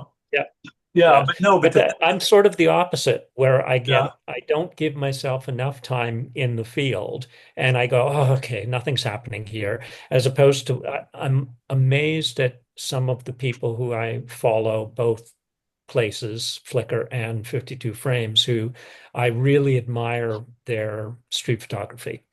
And they've waited for someone in a white coat to walk past this black wall. And you know that they just sat there and waited for a long time. And I tend to get frustrated and move yeah, on. Whereas I can spend 4 or 5 hours, 6 hours, and come back to it the next day and do a little bit more on the edit. Um, I find that my tolerance for the slowness of the work is much higher at the computer screen with the program than it is in the field with the camera. yeah. I grew up with darkroom work, so yeah, I spent more time in the darkroom than behind the camera. So I don't know what's the big deal about people saying, "Well, you don't shoot, you shouldn't touch the photo after Yeah. it's been taken." Now, if you shoot slides, transparencies, that's a whole nother ballgame. The slide either works or it doesn't. But Yeah. usually you're talking about something in the darkroom, you're doing a lot of manipulation. And there's a really cool YouTube video about Ansel Adams, Moonrise over Sedona or something like that, about how much work he had to do on that to make it look like it. The Yeah. original image, if you just got a contact print, nothing like what he ended up with. Mhm. And, and there's a lot of manipulation. That's all there is to it. I mean, people that say you get it straight out of the camera or else you're not doing it right, I think they're just in a cult. It's Yeah. in terms of street photography. I mean, that difference you've described, Greg, is like the difference between fishing and hunting. So I expect Yeah. people who, Yeah. kind of park, but they see the billboard or the display behind, and they just wait there. I think they probably would be very good at fishing as well. But there is the other thing that, like, in terms of like, I don't know, like there's this kind of notion of being able to walk through a scene and notice things as you're moving, and that quick juxtaposition or quick action is, for me at least, is a very motivating reason that I do a lot of street photography. It's a really fun way to be, and it kind of creates a need to be very attentive to what you're walking by, and then the stuff, the world throws interesting juxtapositions at you constantly if you have Mhm. the just the eyes to see it in the moment, and if you don't, it's gone forever. So that ephemerality of it is actually a big hook for a lot of, like, for me at least. But when you describe being, the focus stack that you showed us with the man walking through those three positions, that took a little bit of planning and organization in the field. I was It pretty impressed did. that you had a Yeah. tripod and a remote And I thing. did have to wait at that stairway Yeah, yeah. for somebody to come down solo because I didn't want people moving in both directions. And for somebody who's the color of his jacket and the fact that he was carrying the bike made a massive difference to Yeah. me. But even with that, I don't think I was there for more than an hour. And I know with some of the street photography stuff that I see, you just go, oh my goodness, how long did you have to wait for Yeah. the person in the white parka with white shoes to walk through that shot? Yeah. Well, Yeah. and And there's also sometimes you just don't notice. I shared something with Weekly some months ago where I was shooting down a scene that was black and white with a lot of strong verticals, and I didn't notice until someone pointed out in their comments that the person walking through the frame that I did capture in it is wearing a striped shirt. Right. And so it seems like I planned it, but I didn't. But the other thing that's happening to me right now, I go to a club nearby fairly frequently, and it's this strange old theater that's now a music venue, and they have a stuffed zebra head on the wall, and it's kind of illuminated with this red light. And three different times now when I've gone there, for whatever reason, I look over at the zebra head, and there's someone standing below it wearing a In striped stripes. outfit of one kind or another. And so I was just there earlier this week, and I got a shot that maybe is a shot. Previously there was a woman wearing a zebra patterned dress right under, but it wasn't a very good shot. So what now happens when I go into the place, I'm watching that spot. Yeah. And I'm looking for that to happen. So I think as get familiar with your environments, you start to look for the places where there's likely to be fish, I suppose. Yeah, you need to watch if you just hold the camera up to your face, people will think you're trying to take a picture of something and they'll walk around behind you. Yeah. Yes. Yeah, I'm pretty quick. Yeah. I often, if I have the camera set up on a tripod and I'm going, okay, here comes the person, and I know and I'll sort of even look away and just sort of keep my eye peripherally on them, and I have the remote, and then I can take the pictures without them being self-conscious about the fact that I'm taking an image. But that's yet only one of the many, many things we can do with photography. I mean, that frame the shot way is terrific, but holy cow, there are so many other things we can do in all kinds of photography, focus stacking, whatever. Like, it's crazy the potential we have compared to what we had, say, 100 years ago. Mm-hmm. It's crazy. Now, one thing, where are we getting to? We're getting well close to one thing I've been thinking about. I want to get your guys' thoughts on this. I saw it. I can't remember who it was. A YouTube video this guy was talking about. He would take his photographs, like actual physical photographs, and throw them on the floor of his studio.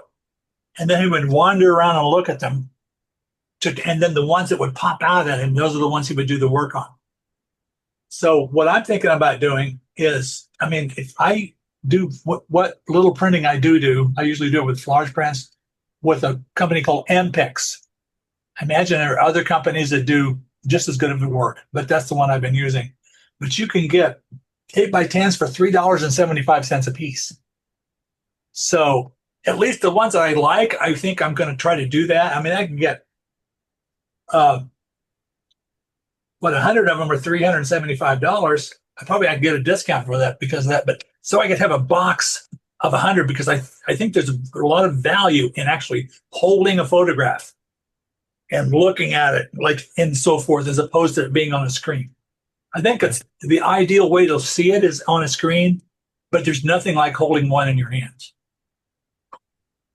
Yeah, I must admit that it's interesting because with the show that I have up in Halliburton,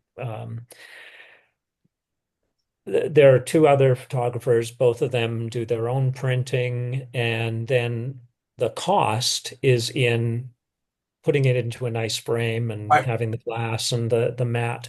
My costs for doing these metal prints is all up at the front end. Mm-hmm.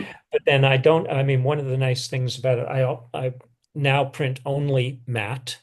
It doesn't require gallery style lighting in order to be able to look at it. It can be hung in places that are not really conducive to art that is particularly behind glass. But it's over $100 to do that. So I don't print as much as I might like to, and I still print way more than I can ever recoup in sales. So I just had 12 more pieces done, and I said either 14, 16, or 18 on the long edge, and that was around $1,500. Oh my So gosh. it's an investment. But it's Yeah. also an investment of your time. And if I want to be able to exhibit. You need to have the pieces. So I'm really happy with this process, but it's not cheap. No. I don't think I'll be tossing them all on the floor and walking around on them just to No, see what jumps out at me. I'll dent them. Here, I'm going to show no. you my imperfect zebra shot. So this is one that isn't yet bagged, but I know this. I look for this place all the time now. Oh, yes. Yeah. Yeah. Too bad about the Corona sign. Well, yes and no. You know, it's Yeah. not a bad price for $6 Well, shots. no. Yeah. Yeah. But I mean, to an earlier point, I mean that's the kind of detail I wouldn't take out of the shot, though I might take out, Yes. a bit of the light somewhere at the top there. So, Yeah. anyways. You could have a series of those. Like buy your own shirt, striped shirt, and give it to Yeah, people. yeah. And have a series of people standing with that striped shirt in front of the zebra. Well, and as I say, I mean, sometimes when you're like, there's another shot I really like that I haven't shared on Weekly where, for whatever reason, there were people dancing at a public place, and diagonally lined up in front of me, suddenly I discovered afterwards were three people wearing plaid shirts, just boom, boom, boom. And like just the world just throws these things at you sometimes. And if you have a camera, it's a good time to take a click. Yeah. Now I am going to share again, like you were talking about your light panel. I mentioned something to you about using paper Yes. to dampen it. Yeah. On top of the Yeah. Now, do you have an adjustable brightness on your? Yes. I do find if I don't have it cranked up, you start to see the individual LEDs much more. Yeah. And because I want to go to a full blown out background, it's easier if it's cranked up. And with the spring, because I wanted the upper portion of it to be really dark, I had it cranked up for that reason. However, yes, there will be times when that's not what you want. A real problem you run into with focus stacking on a light table is if you go too far, you get this halo glow around it. And it's like, oh, it's just forget it. But I'm going to share. Come on, share. I'm going to do it on my Adobe Bridge page here. Like that. It's a focus stack. Yeah. But it's also turned down and there's a piece of white paper behind it. This one here, I used watercolor paper, Right. which significantly reduces the amount of light. So that makes it a lot easier to not worry about artifacts and things like that. I think the watercolor paper is kind of a nice background. Mm-hmm. And this is a leaf laying on my light table. It's a lume cube, like about the size of an iPad, where I've got a spotlight coming in with one of those. But I have a small rig, couple of small rig spotlights shining on it, so you sort of get this weird sparkly character to the background, and the shadow is kind of interesting. I don't know if that's works that well or not, but it's kind of an interesting texture, I thought. Yeah. And do you ever use anything? Go ahead. Well, the one thing I would say is it would be really nice if on the left-hand side it went further to black, but Yeah. that's me. But yeah, I certainly do stuff both on a surface like that one that you're showing now, and ones that are on the light table. So if you will let me one more time. Yes. Do Stop a share. you will see one of my leaves on. So that's from the Katsura tree. Oh yeah, Katsura tree leaves are wonderful. Yeah, in our backyard, and that is not a focus stack. I don't have in front of me what my f-stop was, but I would think 9, 10, 11, somewhere in that range. And with the light cranked up, but then going out into the yard and choosing, okay, this one's a little lighter color, this one's a little darker. I like the way this one's curling. And then I just drop them on the light panel. and then go, yeah, I don't like that. I'm going to move this one and I'm going to move that one. But I don't set it up in the way that some people who are really meticulous with flat lay tend to work with the design. I want some arbitrariness to it. But anyway, that's one. Now, okay, and yeah, the Katsura leaf. One thing I find with focus stacking with leaves, especially with their curly leaves like that, it's you can shoot it like F16 or something like that to get enough depth of field to cover it all. But F16 introduces a lot of, well, not a whole lot, but they do some diffraction, so you get quite a bit of softness. One advantage of focus stacking is you can shoot at the prime part of your lens, which is usually 2 stops tighter than wide open, which I always shoot focus stacks at f5.6, Right. and which is the sharpest area of the lens. And then you get every one of these. It's like the peak of your camera's sharpness. So something to think about with that. But yeah, those Katsura. Our neighbor has a Katsura tree, and they fall early here in India. Yes, they do. Yeah. So and there's such a lovely array of amber, yellow, brown colors. Yeah. It's really quite pretty. No, another question I have for you specifically, Greg, is the size of your images that you upload to Flickr. I'm uploading everything at 2048 on the long edge, mostly because that is what is required on 52 frames. I don't know what the rules are around Flickr and what size you're supposed to, because I was curious that this looks not bigger than a thumbnail, and it is still 2048 for I'll that just spring, double check it as it again. was for every other image that I Yeah. have. Because I think 2048 is my bare minimum to actually be Yeah. able to honestly judge something. And I think I'm kind of being, liberal with that just because so many people do. I think some people can't upload more than 2048, for example. So yeah, that's what I was concerned about because the one I got was like tiny. So maybe I just need to downloading the wrong one because it was Yeah. it's like I got a Definitely. 42-inch monitor, and it's like a tiny little postage stamp. Not a postage stamp, but not very big. Because I never save anything smaller than Yeah. that. So I don't know why it might have shown up that way. Certainly the image that I chose to upload was at 2048 on the long edge. Cool. And that's the reason why 2048. Yeah.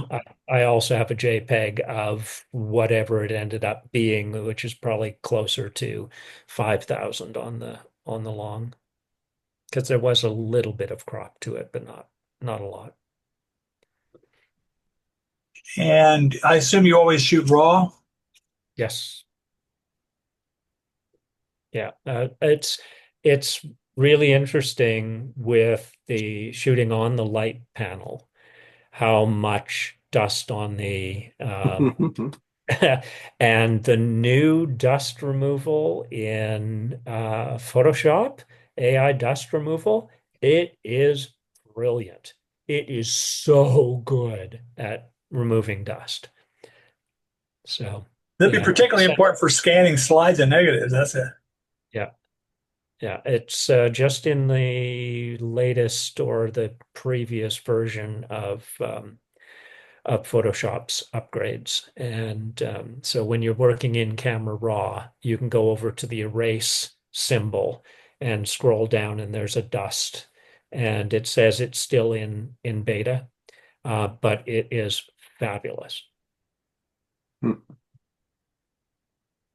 sometimes I'll use a piece of glass on a leaf just to try to make it more symmetrical sometimes. Yeah. That's when you really run into some trouble with dust and glare. You actually get a reflection in the glass. Are you using a copy stand from above? It's sort of the same difference. I'll use a tripod with my camera just pointed down, and I'll usually have this because my Arca Swiss mount pretty good, sticks out pretty far. Yeah, my latest acquisition was this tripod, and the entire reason for getting this tripod was the ability to go like that. Yeah. Because, oh my goodness, that makes shooting down onto this light panel so much simpler. Well worth the price. Have you experimented with LED lights? That is an LED. Well, I mean, like a spotlight. I have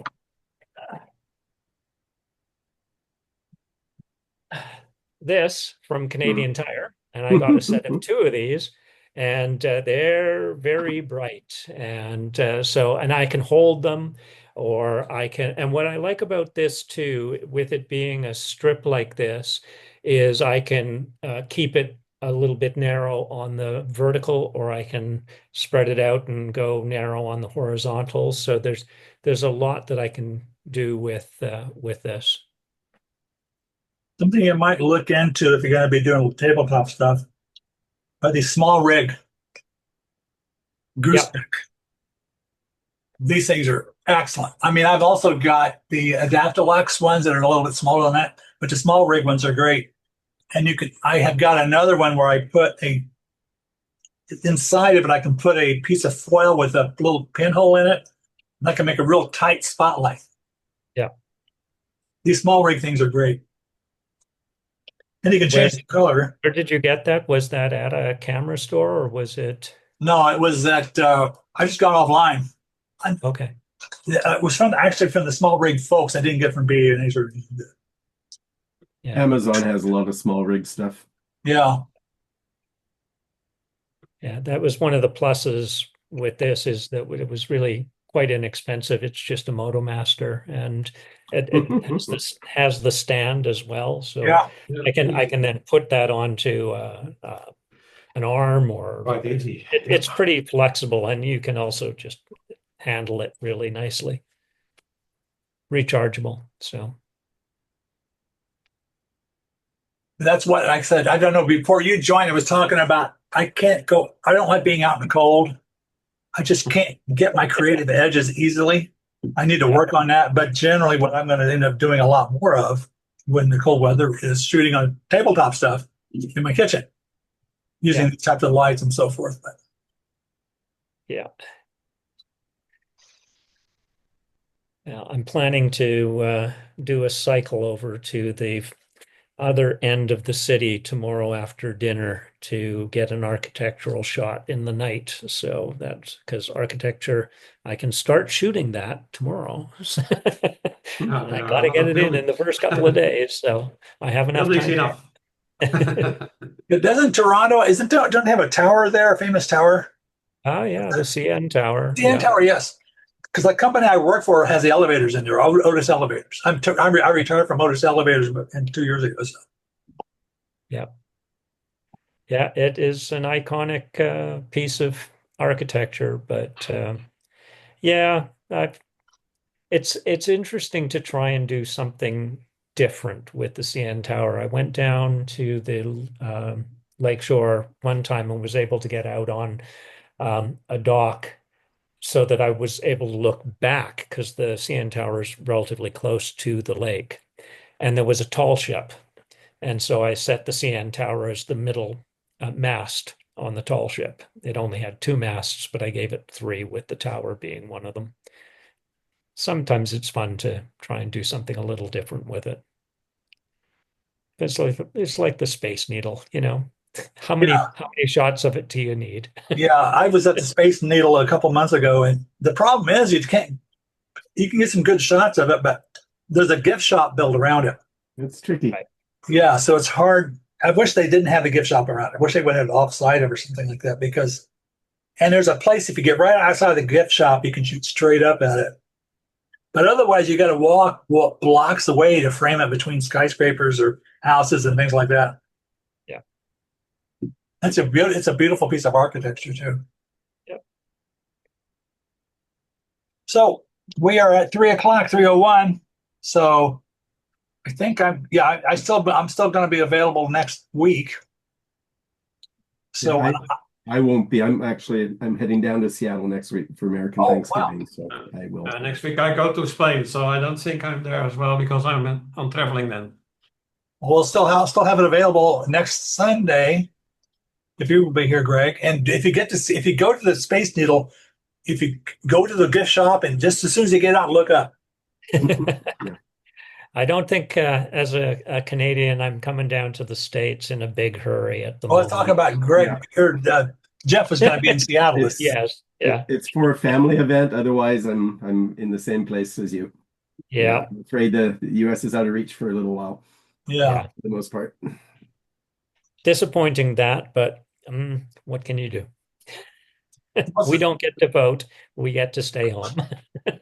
Yeah, I turned on the AI companion, and you should be able to look at when I don't know if that's going to be available on the YouTube video, but you might be It able just to goes get to that. you. It just goes to you. Okay, I'll see if I can come up find a copy of it and send it to you guys. So the transcript. Okay. Let's see how it looks. See how dumb it is or how good it is or whatever. Okay, guys. I know people who've used it and are very, very impressed with its transcription.